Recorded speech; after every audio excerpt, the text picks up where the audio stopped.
Okay, hello, greetings and welcome everyone. This video is in the comment section. Someone asked about whether a particular religion was suitable for ascension and whether they should undergo vows. And so I'll answer that in a very universal way. So I'll create a series of questions that you want to ask yourself. For ascension, there's a karma stream that you have to be very sensitive to, whether the system that you're engaging is going to trap you and enslave you or liberate and free you. So the first question is, what is the history of the religious system you're wishing to enter into? The history will form a karma stream, and that karma stream will ripple under the unconscious, and it'll give you subconscious tendencies, feelings, and it'll move your personality and your life choices in a certain direction. So whatever religion you're interested in looking at, what's the history? The second thing to look into is, what is the behaviors of the people who are currently in that religious system? You know, the karma of the religion may have been burnt up pretty well, and they may be freed up and people are doing really well with it. So you can look at the karma of the religion, the history of religion, how it's affecting people in the present moment. So how do they interact in society? Now, a universal religious framework is accepting of all religions.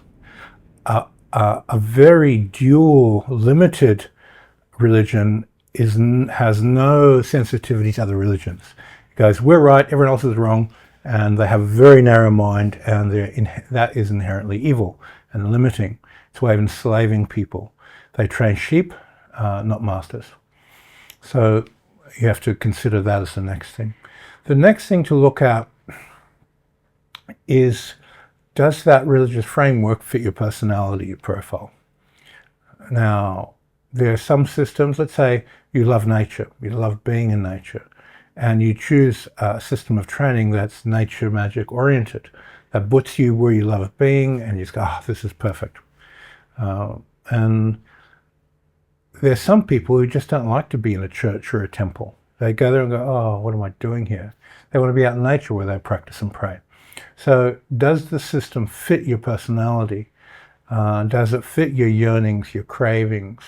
Because if you have a particular yearning, a particular craving, a particular way of how you want to live your life, in order to master and transcend that, there has to be practices that are oriented towards it. So through that behavior, you transcend the behavior. And does the system, does it fit you? Okay.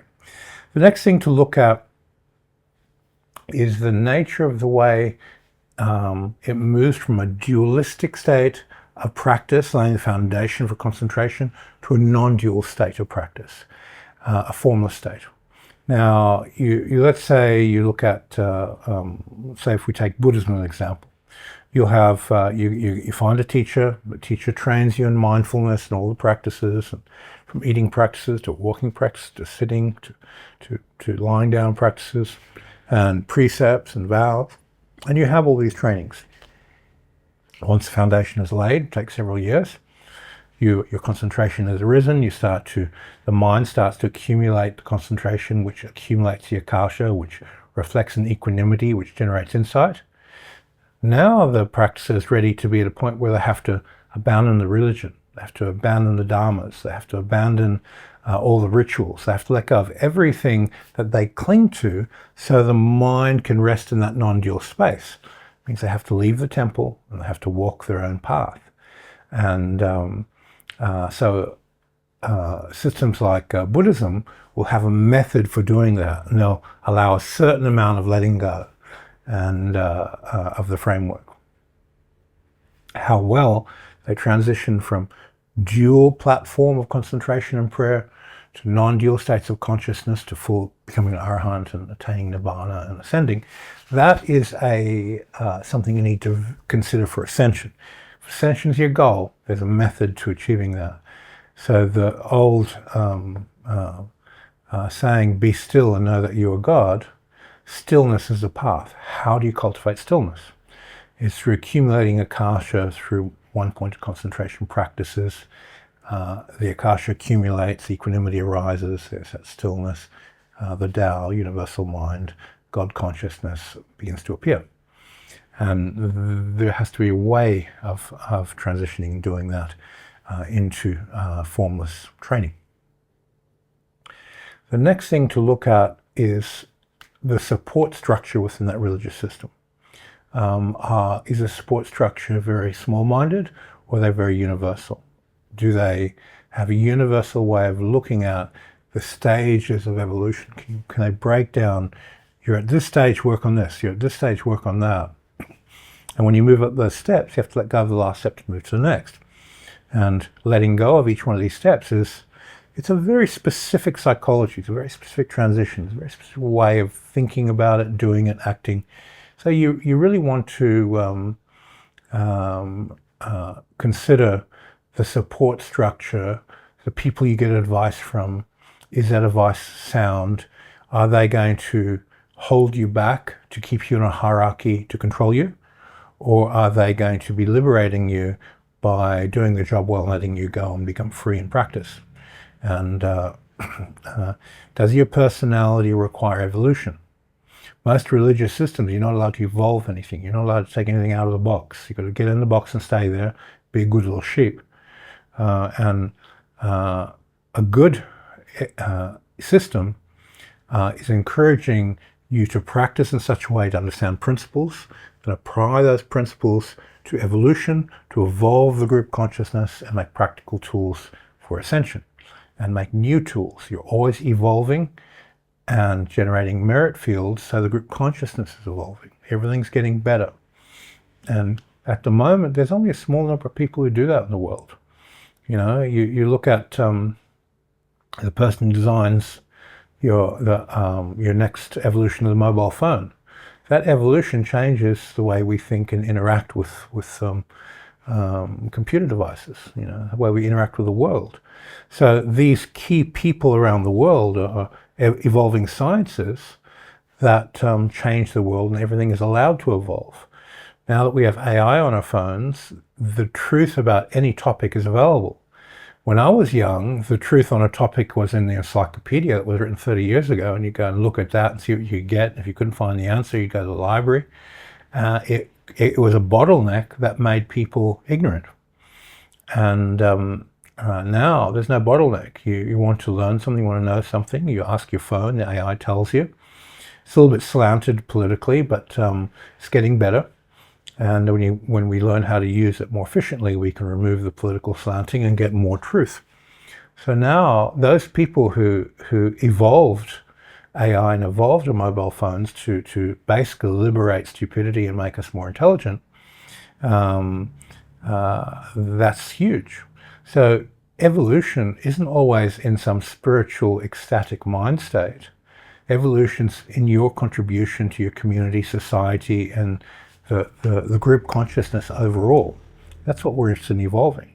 So when you take, let's say, Hermetic principles, for instance, and you break them down into the fundamental principles, then you use those principles to create a training system for a particular area. So let's say you're interested in music, and you take a training system to evolve music, so people are able to develop themselves spiritually through that particular area. You affect a lot of people with that training system. And you can do it for sport, you can do it for any area of interest that you want. When I was studying Chinese medicine, we had a Chinese teacher who didn't speak English very well. He had very, very broken English. So he, would read directly from the book of what this acupuncture point meant. And we had to touch that point on our body. And then as we touch the point, we have to connect it to the next point and relax our mind from one point to the next to learn the meridian line. And his limited English made his classes better because the tactile touch, the feeling of running the mind from one point to the next, and then when you get to that point, in your mind you recite just the essential information. So he didn't give us all this overburden and make it a sermon in the class. He gave us just what we needed. And then we had to do the rest with our mind and our awareness. So these meridian meditations were amazing. So when you're developing any system, you want to look at, is more information necessary? Give people too much information. It's confusing. Intelligent people make complex things sound simple. Unintelligent people make simple things sound complex. And sometimes intelligent people make simple things complex because they feel inadequate, they're insecure, and they need to debate and argue things because they don't really know their stuff, so they got to compensate with complexity. But generally, you're looking to evolve a teaching that's highly complex, simplified, so people can apply it and intuitively get it. And how you do that and how your religious framework allows you to do that is important. Can you step out of the box? Let's say you look at Christianity, you have a mainstream Christian religion, people go into it, and then they break away and they make their own branch of Christianity because their view, they stepped out of the box a little bit and they share a different version, a different evolution of the religion. And generally speaking, that's a good thing, that you take the essential components and teach them, and you shake off all the overburden and the unneeded stuff, you end up with something better, that you teach the essential dharmas, the essential teachings. Now, will your religious system allow you to do that? And if it's in a hierarchy of control, avoid that religion. If it's in a hierarchy that allows freedom of expression, freedom of investigation, freedom of questioning, you have to question everything to get to truth. The moment you stop questioning, this moment it becomes stupid. And stupidity is something you don't want in Hermetics. Hermetics, you're not only questioning everything to get to truth, but when you find that truth, you have to question it and let it go to move to the next level of truth. So truth is what will remain in the end, and the only way to get to the place where there's genuine truth is investigation. And investigation means you have to question everything. You have to find a balance between your intellect and your intuition, harmonize and move through that harmony to ascend. And some systems keep it very, very simple. Some systems are much more complex. Depends on what your academic need is with your spiritual growth. So you want to find a balance in the system so that it works for you. Okay, the next thing to consider when entering into a religious framework is that religion sustainable? Some religions have very high requirements that isn't going to fit into your work life and your family life, and you're setting you up to fail. Some religious systems are too loose, and they allow you to drink alcohol and dissolve your spiritual equity by having a poor lifestyle. So you have to really look at, does your religion fit the time you have to do the foundation practice, and how does it formlessly integrate to daily life later? How can you make life spiritual work, spiritual practice, every aspect of your life? Okay, the next thing to look at with these different religious systems is how is your family going to interact with you choosing a particular religion? Now, if your family doesn't understand, you're going to get a lot of unconscious resistance from them, even though they'll smile on the surface and try and be supportive. They may think, oh, my daughter and my son are so stupid. Why are they going into that cult? I don't understand. And they'll give you a lot of subconscious static, which will be a hindrance to your practice.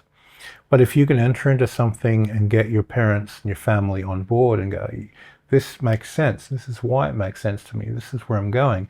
And they go, yeah, that makes sense. I'm really happy for you. Their unconscious stress and anxiety about the choice you make dissolves into the background, and then there's potential there for them to be a supporting power for your spiritual development rather than a hindrance. The next thing is taking that a bit further, is looking at your wife or your spouse. How are they going to handle it? If you enter into a religious system and they don't, you're going to end up getting divorced. There's no question about that. You can't sustain a relationship with religious division in the home. the commitment of your mind, your heart, your body, your time to the religion. If you're not doing it together, it's going to result in failure. So what I notice in people entering to Hermetics is that when people get right into it, but their partner doesn't understand, very often ends up they get separated, they break up because of the difference in commitment to their spiritual process. One may not have the commitment, the other will. I remember I would have been in say in the 90s.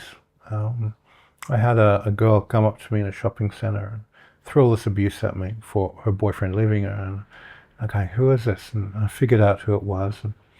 And they said, my boyfriend stopped party drugs and stopped alcohol, and then he left me. And I said, why did he leave you? Because I didn't, I wanted to continue that lifestyle. I said, well, you see the problem? She couldn't really see it. She thought it's okay to take eckies and these drugs and go on party.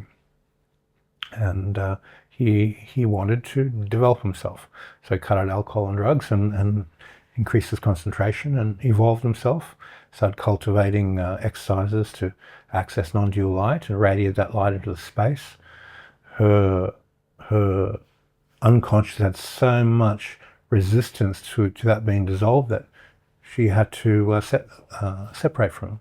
And of course, me teaching him how to develop himself, I was the person who she blamed. So will your system that you choose be suitable for your partner? And are you prepared to let go of your relationship if you take your spiritual work seriously and they don't? Okay, next aspect to look at with these religious systems that you may be considering is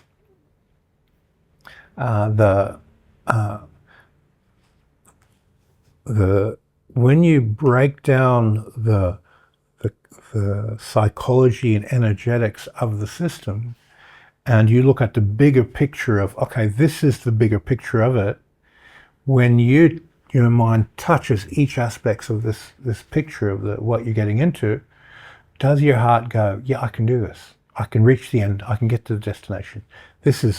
I'm in resonance with it. My heart sings for this. Or do you go, oh, that's difficult. I can't do that. I can't do that. I can't do that. Oh, is the resonance broken between you and the bigger picture of the religion? And does the religion actually give you the bigger picture? Many cultish religions give you here's the first foundation level when you walk in the door, and that's all we talk about. Later, you get to this level, that level, and it's all secrets. If they're secrets, you don't know what you're getting yourself into, so you have to put a question, why? Whenever there's a system with gatekeepers in place, it's broken. It's a broken system. It's a delusional system. It's all about political control, money control, business. It's not about ascension. For instance, when the Buddha taught the Dharma, he taught with an open heart. This is the entire system. Here, work with it. Develop yourself. Be free. Liberate yourself. There was no gatekeepers. There was no one hiding anything. True knowledge is released with an open heart to the public, with no holding back. Now, there are exceptions to this rule in that sometimes things need to be taught sequentially. So you might be in a circle where you're learning mudras and mantras, and you've got to learn this one before the next one to develop yourself properly. So it's a sequence of learning. But if you do one, the next is right there. It's given to you. And it's given to you quickly. It's not, you have to wait years and years. It's put in the work and there's the next exercise. So if you give people the information too quickly, they're not able to compound and transmute alchemically the energies for the ascension process. So those types of rituals, step by step, but you're still taught what they are, how they work, and the basic framework, so you have the bigger picture. It's just the rituals themselves are taught in sequence, and they may only be taught to people who are ordained. The moment you're ordained, it's all there for you. So it'll depend on the system. So there are exceptions, but the general consensus is that if you enter into the system, there's the entire system. And When the Buddha taught, there was no secrets. He gave everything with an open heart. Okay, so there's a few things to consider. If you're going to be taking vows, you want to look at everything that we talked about here before you take that vow. Because once you take a vow, you're opening up deep layers of your unconscious, deep layers of your spirit to a spiritual hierarchy, which you need to surrender to in order for the vow to work. And that's a big thing. That's a serious thing. Okay, so if you have any questions about this, just let me know in the comments of the video, and I can do a follow-up video if needed. Good luck with the choices you make about your spiritual path.